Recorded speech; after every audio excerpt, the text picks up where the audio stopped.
On March 9th, 1997, East Coast's most dominant rap artist, Notorious B.I.G., also known as Biggie Smalls, was shot dead in Los Angeles. In this episode, we're going to explain what happened, who stands behind Biggie's murder, and why no one got charged.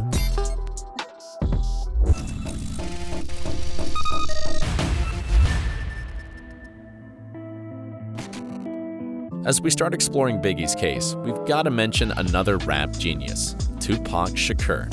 Biggie and Tupac were the two reigning kings of the rap empire, which was the United States in the mid-1990s. Biggie ruled on the East Coast, while Tupac was the undisputed champ of the West Coast. Those two had been good friends for a few years, until Suge Knight and Puff Daddy, owners of the two competing record labels representing Tupac and Biggie, started arguably the most violent rivalry in music history, the rivalry of East Coast versus West Coast hip-hop. In just a few years, Suge and Puff went from talking trash about each other to going after each other's lives, or the lives of those who mattered most. The blood spill was inevitable. On September 13, 1996, Tupac died from the gun wounds he received in a drive-by shooting in Las Vegas. Biggie Smalls would die just 6 months after Tupac. At the time, the murder of Tupac was still a mystery to the general public, yet two things were clear. The East Coast had something to do with it, and the West Coast wasn't planning on taking it easy. Quite the opposite. The idea of retaliation was in the air. So here's how the situation likely played out. All right, here's what you're gonna do for me. Now listen and listen carefully. You need to find my man Poochie. This guy's the real deal, know what I'm saying? He'll get those East Coast clowns back on their knees. From the Sheridan Federal Prison, where he landed shortly after Tupac's death, Suge Knight was orchestrating the retaliation plan. He knew who was behind Tupac's murder. He was in the car with Tupac when he got shot, so he saw the actual killers. But he hadn't given any names and did not cooperate with police on the case. Instead, he wanted the street justice to take place. Blood for blood. Suge's people got a hold of Wardell Fouse, street name Poochie. He was a Mob Peru gang member with the reputation of being a hitter for real. So, what did he say? 13G? Let me know we're in. You know what to do next. Once the deal with Poochie was done, it was just a matter of time before the retaliation plan would come into fruition. In late January of 1997, Puff Daddy, Biggie, their security and entourage traveled from New York to Los Angeles. Biggie was planning to stay there for a while to film a video for the main single from his upcoming album.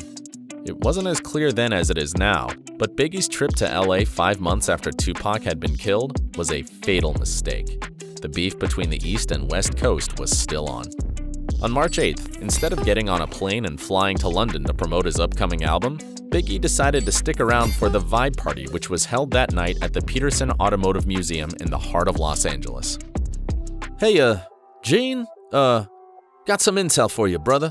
Some boys in the hood said they're gonna come get you. Know what I'm saying? Gene, they're gonna come get you at the party tonight. Shit! Yo, Puff, there's something I gotta tell you.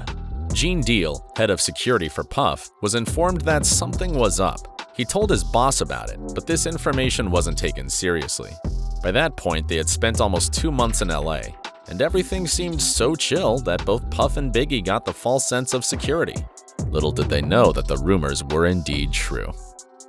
At midnight on March 8th, the Vibe Party was at full swing. Celebrities, music, and, the usual party stuff. But 30 minutes later, the fire department had to shut it down as the festivities were getting a little out of control. The next stop for the boys was the after party at Steve Stout's house in Beverly Hills. The 3-car caravan with Puff in the first car and Biggie in the second took off from the alley near the Peterson Museum and made a right turn on Fairfax to go up north. While Big's making himself comfortable on the front passenger seat, Poochie's getting ready for action.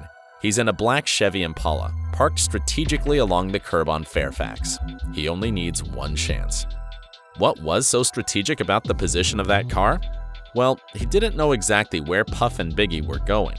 He knew that from the alley they need to go on Fairfax, but they could have gone north or south. He figured that from this position he would be able to see either one of those maneuvers and follow their lead. So the caravan makes the right turn. Less than half of a block ahead of them is a flashing red light. Puffy's car blows past the light, but Big's car remains at the intersection. Here's the chance Poochie was waiting for. He pulls away from the curb, stops right next to Big's car, and fires 5 shots. The black Impala makes the right turn on Wilshire. It takes a minute for those in the car to realize what just happened and that Biggie got hurt. Obviously, everyone's in shock, and no one had seen the face of the shooter. The chase undertaken by Puff's security team ended up nowhere, as the Impala quickly disappeared and was never to be seen again. Biggie was rushed to the nearby Cedars-Sinai Medical Center. But despite the quick medical attention, the 4 bullets had already done their fatal damage. Biggie Smalls was pronounced dead at 1:15 a.m. on March 9th. He was 24 years old. We already covered Tupac's death story in one of the previous episodes, but look just how similar these stories are. Late night, 2 cards, drive-by shooting, amazing. And similar to Tupac's case, the murder of Biggie Smalls is officially unsolved. As for the killer, Poochie was shot and killed in 2003 in Compton as he was riding his motorcycle. By the way, was he acting alone? Probably not. Too many moving pieces. He should have had 1 or 2 partners in this crime. Who were they? History is still silent about that. This is the story of Biggie Small's death. This is how it was.